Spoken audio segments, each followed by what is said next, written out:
Welcome to our channel. YCP మహిళా నేత వరుడి కళ్యాణి చంద్రబాబు నాయుడు గారిని ఉద్దేశించి కీలక కామెంట్స్ చేసింది. మరి స్త్రీ శక్తి గురించి కూడా ఆమె చేసినటువంటి కామెంట్స్ ని ఏ విధంగా చూడాలి? సీఎం అంటే సి అంటే చీటింగ్, ఎం అంటే మోసం అంటూ వరుడు కళ్యాణి చేసినటువంటి కామెంట్స్ కరెక్టేనా? ఇంతకీ స్త్రీ శక్తి గురించి ఆమె ఏం మాట్లాడింది తెలుసుకునే ప్రయత్నం చేద్దాం. దీన్ని విశ్లేషించడానికి మనతో పాటుగా ఉన్నారు సోషల్ యాక్టివిస్ట్ శ్రీలీల గారు. నమస్తే మేడం. నమస్తే అమ్మా. వైసీపీ మహిళా నేత అయినటువంటి వరుడు కళ్యాణి ప్రెస్ మీట్ పెట్టి మరి చంద్రబాబు నాయుడు గారిని కూటమి ప్రభుత్వాన్ని విమర్శిస్తుంది మేడం. ఏదైతే మరి ఆగస్టు 15 నుంచి మహిళలందరికీ ఉచిత బస్సు సౌకర్యం, స్త్రీ శక్తి పేరుతో కూటమి ప్రభుత్వం స్టార్ట్ చేయబోతుందో దాని గురించి కూడా ఆమె వ్యాఖ్యలు చేసింది. అసలు చంద్రబాబు నాయుడు గారు సీఎం అంటే సి అంటే చీటింగ్, ఎం అంటే మోసం అంటూ వరుడు కళ్యాణి చేసినటువంటి కామెంట్స్ ని కానివ్వండి, లేదంటే స్త్రీ శక్తి పైన ఆమె చేసినటువంటి కామెంట్స్ ని కానివ్వండి, ఏ విధంగా చూడాలంటారు? ఇక్కడ వైఎస్ఆర్సీపీ పార్టీ మహిళలు కానివ్వండి, మహిళా నేతలు కానివ్వండి, ఫస్ట్ వాళ్ళు ప్రెస్ మీట్ పెట్టి కూటమి ప్రభుత్వాన్ని ఏదైనా క్వశ్చన్ చేసేటప్పుడు ఆవిడ ఒక మాట అంటుంది, నేను అడిగే వాటికి ఆన్సర్ చేయండి ఫస్ట్ ఎవరైనా సరే అని మాట్లాడుతుంది. ఆన్సర్ చేస్తాం, ఫస్ట్ మేము కూడా కొన్ని క్వశ్చన్స్ ఉన్నాయి రెడీ చేసుకొని పెట్టుకున్నాము, వాటికి మీరు ఆన్సర్ చేస్తే, ఎందుకంటే 5 సంవత్సరాలు పరిపాలన చేసి వెళ్ళారు కదా, 151 స్థానాల నుంచి ఈ రోజున 11కు పరిమితం అవటానికి గల కారణాలు ఏంటి, అస్సలు జగన్మోహన్ రెడ్డి మహిళలకు చేసింది ఏంటి, ఒక్కసారి మనం మాట్లాడుకున్న తర్వాత వరుడి కళ్యాణి గారు ఎందుకు ఆ విధంగా మాట్లాడుతున్నారో, మరి ఇప్పుడు మనం అడిగే క్వశ్చన్స్కి ఆవిడ సమాధానం చెప్తే ఆవిడ ఇంకా క్వశ్చన్ ఉండవు, ఇప్పుడు ఏదో క్వశ్చన్స్ వేస్తాను నేను సమాధానం చెప్పండి అంటుంది కదా, మరి ఇప్పుడు మనం ఏదైనా క్వశ్చన్స్ ఇప్పుడు అడిగబోయే క్వశ్చన్స్కి ఆవిడ దగ్గర ఇంకా నో మోర్ క్వశ్చన్స్ అనమాట. ఇప్పుడు ఒకటేంటంటే జగన్మోహన్ రెడ్డి సొంత చెల్లిని తల్లిని కోర్టుకి ఎందుకు ఇచ్చాడు, మరి ఆవిడ అన్న వదిలిన బాణంగా మరి రాష్ట్రం అంతా పర్యటన చేసి కాళ్ళు అరిగేలా తిరిగి అన్నను జైలు నుంచి తెప్పించి అధికారంలో కూర్చోబెడితే ఎడంకాలతో తన్నినట్టు తన్నాడు చెల్లిని.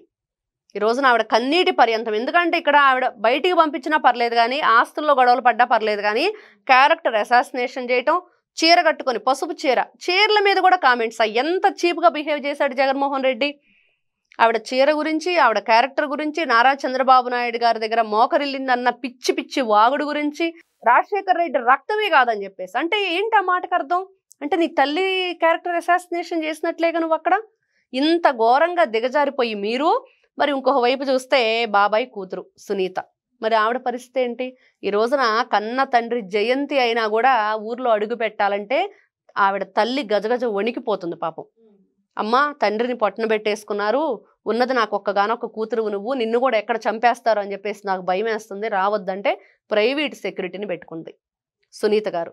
మరి ఆవిడని ఏం చేశారు? బాబాయిని చంపేసి మరి రక్తపు వాంతులు అన్నారు, గుండెపోటు అన్నారు, మరి ఆయన మీద కూడా, చనిపోయిన వ్యక్తి మీద కూడా వేరే మహిళతో అక్రమ సంబంధం అంటగట్టారు. ఆయనకు ఒక కొడుకున్నాడని వాళ్ళు చంపేశారని చెప్పి నీచాతి నీచంగా నోటికి ఇష్టం వచ్చినట్లు రాసేశారు. మరి మళ్ళీ ఇవన్నీ కూడా ఈ పాచికల పారక ఇంకా స్వయంగా తిరిగి ఎటువైపు వాళ్ళు గురిపెట్టారంటే సునీత గారి వైపే గురిపెట్టేశాడు. పక్కన నుంచోబెట్టి నిలబెట్టి ప్రెస్ మీట్ పెట్టి అతను చెప్పింది ఏంటి, నారా చంద్రబాబు నాయుడు ఆధ్వర్యంలోనే జరిగిందని మాట్లాడిన మాటలు ఆవిడ కూడా చెప్తుంది, నిన్న ప్రెస్ మీట్లో నేను నమ్మేశాను అని. మరి ఈ రోజున ఎగిరెగిరి పడుతున్న సతీష్ రెడ్డి, ఆదినారాయణ, అదేవిధంగా బీటెక్ రవి, వీళ్ళ పేర్లు రాసుకొని వచ్చి దీని మీద సంతకం పెట్టు, వీళ్ళే మీ నాన్నకు చావు కారణం అని చెప్పి జగన్మోహన్ రెడ్డి వాళ్ళు అడిగారంట ఆవిడ్ని, నేను చెప్తుంది. మరి ఈ రోజున అదే చెల్లిని మళ్ళీ అందరి మీద నువ్వు ఎన్ని రకాలుగా మారుస్తారు, ఎంతమంది చంపేస్తారు ఒక మనిషిని, ఎన్నిసార్లు చచ్చిన పావుని మళ్ళీ మళ్ళీ చంపుతున్నారంటారు, అట్లా ఉంది వీళ్ళది ఆవిడ. కానీ వైసీపీ హయాంలోనే మహిళలకు సాధికారత కానివ్వండి, లేదంటే మహిళలకు గౌరవం ఇవ్వడం కానివ్వండి జరిగింది అని చెప్పి వరుడు. ఎలాంటి గౌరవం దక్కిందంటే దాదాపుగా 30,000 మంది ఆడపిల్లలకి తాళిబొట్లు తెచ్చిన ఘనత మాత్రం జగన్మోహన్ రెడ్డికి దక్కింది. ఎందుకంటే విషాన్ని తాగిచ్చాడు కదా. ఆంధ్ర రాష్ట్ర అందరూ కూడా ఎంతమంది ఈ రోజున అభాగ్యులైపోయారు, 30 లక్షల మంది ఈ రోజున అనారోగ్యం బారిన పడి వాళ్ళు అటు ఇటుగా మంచంలో పడిపోయి పాపం, ఎక్కడ కిడ్నీలు పనిచేయట్లేదు, ఊపిరితిత్తులు పనిచేయట్లేదు, బ్రెయిన్కు సంబంధించిన నర్వస్ సిస్టమ్ పనిచేయట్లేదు. మరి ఇంటి మహిళ పరిస్థితి ఏంటి? బిడ్డలను పోషించుకోవాలి, బిడ్డలతో పాటు భర్తను చూసుకోవాలి, అత్తమామలు చూసుకోవాలి. ఎంత ఘోరాతి ఘోరంగా దెబ్బ కొట్టాడు జగన్మోహన్ రెడ్డి. ఇతను మాట్లాడతాడు మహిళల గురించి. అసలు వీళ్ళు సోషల్ మీడియాలో సజ్జల భార్గవరెడ్డి అనే ప్రబుద్ధుడిని పెట్టుకొని, మరి అతనికి తోడుగా మొన్నటి వరకు జైలు శిక్ష అనుభవించి జడ్జి గారిని ఎమోషనల్ బ్లాక్మెయిల్ చేసి వచ్చిన పోసాని కృష్ణమురళి వరకు చెప్పుకుంటే వీళ్ళ చరిత్ర ఎంత ఉంది. మహిళల పట్ల వీళ్ళు చేసిన అనుచిత వ్యాఖ్యలు, ఫోటో మార్ఫింగ్లు, ఇష్టానుసారంగా బూతులు తిట్టడం, అసెంబ్లీ సాక్షిగా మహిళలను ఏ విధంగా వీళ్ళు అగౌరవపరిచారో అందరికీ తెలుసు. మరి వీళ్ళు ఈ రోజున మాట్లాడతారు, మరి కూటమి ప్రభుత్వం గురించి, నారా చంద్రబాబు నాయుడు గారి గురించి, వాళ్ళు మేనిఫెస్టో గురించి, లోకేష్ గారి గురించి, పవన్ కళ్యాణ్ గారి గురించి, అసలు వరూది కళ్యాణి గారికి ఒక్కసారి వెనక్కి తిరిగి మీ జగన్మోహన్ రెడ్డిని ఎదురు కూర్చోబెట్టుకొని మేము అడుగుతున్నాం క్వశ్చన్స్, వీటికి ఆన్సర్ చెప్పి షర్మిల గారికి న్యాయం చేయండి, విజయలక్ష్మి గారికి న్యాయం చేయండి. విజయలక్ష్మి గారు ఆ రోజున అతను ఒక మీటింగ్ పెట్టి డయాస్ మీదకి పిలిచి ఇష్టం లేకపోయినా కూడా పార్టీ నుంచి పక్కగా తప్పుకుంటున్నట్లుగా సంతకం చేయించుకుంటే కన్నీటి పర్యంతమై ఆవిడ వెళ్ళిపోయారు. మరి వీళ్ళందరికీ న్యాయం చేసి అప్పుడు మాట్లాడండి అమ్మ రాష్ట్ర ప్రజల గురించి. ఎంతమందికి అన్యాయం చేశారు ఈ రోజున.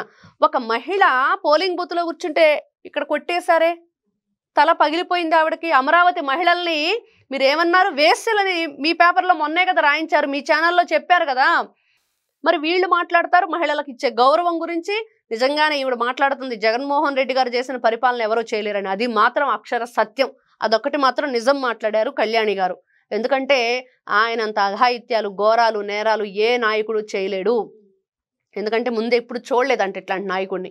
జనమందరూ చెప్పుకుంటున్నారు. ఇంకొద్దని చెప్పి 11కు పరిమితం చేసి పక్కన పడేశారు. ఈ రోజున వీళ్ళు స్త్రీ శక్తి గురించి మాట్లాడుతుంది ఈవిడ. 5-6 బస్సులకే పరిమితం అని. అంటే ఇందిరాలో కావాలంటే ఈవిడికి. ఇందిరాలో ఎట్లా ఇస్తారమ్మా?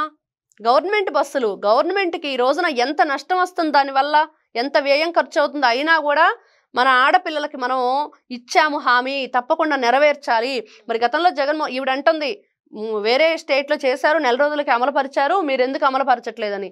నిజమే, గతంలో జగన్మోహన్ రెడ్డి ప్రతి జిల్లాకి ఎయిర్పోర్ట్ తెస్తానన్నాడుగా, మరి ఎందుకు తీసుకురాలేదు? ఫస్ట్ ఆయన క్వశ్చన్ చేయి నువ్వు.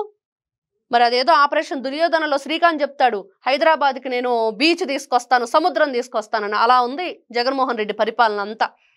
మరి వీళ్ళు మాట్లాడతారు ఈ రోజున కూటమి ప్రభుత్వం గురించి, అదేవిధంగా వాళ్ళు ఇచ్చిన సూపర్ 6 గురించి. స్త్రీ శక్తి నిజంగానే అది స్త్రీలకి చాలా ధైర్యాన్ని ఇస్తుంది, ఆర్థిక స్వాతంత్రాన్ని ఇస్తుంది. ఇట్లాంటి ఏదో ఒకటి ఇంతవరకు దాన్ని మొదలే పెట్టలేదు. దాని మీద వీళ్ళు చెప్పుకునే ఈ కాకమ్మ కబుర్లు, కలుబుల్లి కబుర్లు, ఏదో ఆ సాక్షి ఛానల్కి ఎవరో కూడా రావట్లేదు, చూడట్లేదు అని చెప్పేసి ఇట్లాంటి మీటింగ్లు పెట్టేసి ఏదో అభూత కల్పనలు చేసి మసిబూసి మారేడుకాయ చేద్దామని చూస్తారు. ఇవన్నీ జరగని పనులు. ముందు జగన్మోహన్ రెడ్డిని ముందల కూర్చోబెట్టుకొని అడగండి ఏం హామీలు ఇచ్చాడు. మరి అన్నీ కూడా సింపుల్, తక్కువ అమౌంట్ ఈజీగా చేసేయచ్చు. అంటే ఇతను ఎందుకు 1000 రూపాయలు పెంచడానికి 250 పెంచుకుంటా పోయాడు. 40 ఏళ్ళకే పెన్షన్లు ఇస్తానన్నాడు కదా, ఎందుకు ఇవ్వలేదు? ఎంతమంది బిడ్డలుంటే జగన్ అన్న అంతమంది బిడ్డలకి తల్లి వడిస్తాడని చెప్పేసి పాపం భారతిరెడ్డి స్వయంగా వచ్చి చెప్పినట్లుంది. మరి ఎందుకు ఇవ్వలేదు? మీరు ఎవరు మోసం చేశారు, ఎవరు మోసం చేశారు? ఇళ్ల పట్టాలు, నకిలీ ఇళ్ల పట్టాలు సృష్టించి ఓట్లు దండుకోవడానికి మీ నాయకులందరూ ఏ విధంగా మోసం చేశారు ఈ రోజున బయటకు వస్తున్నాయి. మరి వాళ్ళు రోడ్ల పక్కన గుడిసెలు వేసుకొని ఉంటే వాళ్ళకి శాశ్వత ఇళ్ల పట్టాలు ఇచ్చిన ఘనత లోకేష్ గారిది. యువగళం పాదయాత్రలో ఆయన ఇచ్చిన హామీలు ఆయన చూశారు, వాళ్ళ కన్నీళ్ళని. అందుకని వాళ్ళ మనసుల్లోకి వెళ్ళి వాళ్ళ స్థానాన్ని గెలుచుకున్నాడు ఈ రోజున. ఇది కదా ఒక నాయకుడికి ఉండవలసింది. కోట్లాది రూపాయల ఆస్తి అదంతా కూడా, ఎకరాలు రాసి ఇచ్చేస్తున్నారు. నిన్న 150 కుటుంబాలు కర్నూలులో వాళ్ళకి ఇచ్చారు కదా. మరి ఏ విధంగా మాట్లాడతారమ్మా వీళ్ళు? కాబట్టి ఈ వరూది కళ్యాణి గారో లేకపోతే ఇంకొకరో ఈ వైఎస్ఆర్సీపీ మహిళలందరూ కూడా ఒక్కసారి మొన్న ఒక ప్రసన్న కుమార్ రెడ్డి మాట్లాడాడు కదా ప్రశాంత్ రెడ్డి గారి గురించి, దాని గురించి కూడా జగన్మోహన్ రెడ్డి గారిని అడగాలి. ఏ మొహం పెట్టుకొని వెళ్ళాడు అక్కడికి? వాళ్ళ తల్లి గురించి ఎవరో నిన్న ఒక వీడియో చేశారు, వాళ్ళ తల్లితో మాట్లాడే వీడియో. ఏమని మాట్లాడుతున్నాడంటే, అబ్బా నీ కొడుకు చాలా మంచివాడు, బాగా తిట్టాడు, నేను మంచి సర్టిఫికెట్ ఇచ్చేస్తున్నాను, ఈసారి మినిస్టర్ ఇచ్చేస్తాను, ఇంత గొప్పగా తిట్టాలి మహిళలను అని చెప్పేసి. అలా ఉంది. అంటే జగన్మోహన్ రెడ్డి మహిళల్ని ఏ విధంగా దూషించమని ప్రోత్సహించాడో అందరికీ తెలుసు. కాబట్టి ఎవరైతే వరూది కళ్యాణి గారు మాట్లాడుతున్నారో, మీరు మాట్లాడే మాటలకి ముందుగా ఒక్కసారి చీఫ్ మినిస్టర్ అంటే చీటింగ్, మోసం అని చెప్పేసి ఏదో రైమింగ్ వర్డ్స్ 4 పట్టుకొని వచ్చేసి చదివేస్తుంది ఆవిడ. అన్ని రైమింగ్ వర్డ్సే ఉన్నాయి దాంట్లో. మరి ఎవరిచ్చారో స్క్రిప్ట్ తెలియదు, కానీ ఈ మధ్యకాలంలో ఆవిడ అన్ని మీటింగులు చూస్తే అంత రైమింగ్ వర్డ్స్ వస్తున్నాయి అనమాట. అవన్నీ కూడా మీరు రైమింగ్ వర్డ్స్ పక్కన పెట్టి జగన్మోహన్ రెడ్డి చేసిన మోసాల గురించి, ఆయన గతంలో ఇచ్చిన హామీలు నెరవేర్చలేకపోవటానికి గురించి, మహిళల పట్ల మీరు ప్రవర్తించిన తీరును బట్టి ఒక్కసారి మాట్లాడుకుంటే అప్పుడు ఈ రోజున కూటమి ప్రభుత్వం ఏ విధంగా పనిచేస్తుంది, ఏ విధంగా పెద్దపీట వేస్తున్న మహిళలకి క్లియర్గా అర్థమవుతుంది. వరూది కళ్యాణి కూటమి ప్రభుత్వాన్ని ప్రశ్నించే ముందు వైసీపీ హయాంలో మహిళలకు జరిగినటువంటి అన్యాయం గురించి కూడా చర్చించాలని మేడం చెప్తున్నారు. మరో అంశంతో మళ్ళీ కలుద్దాం. Thank you madam. నమస్తే.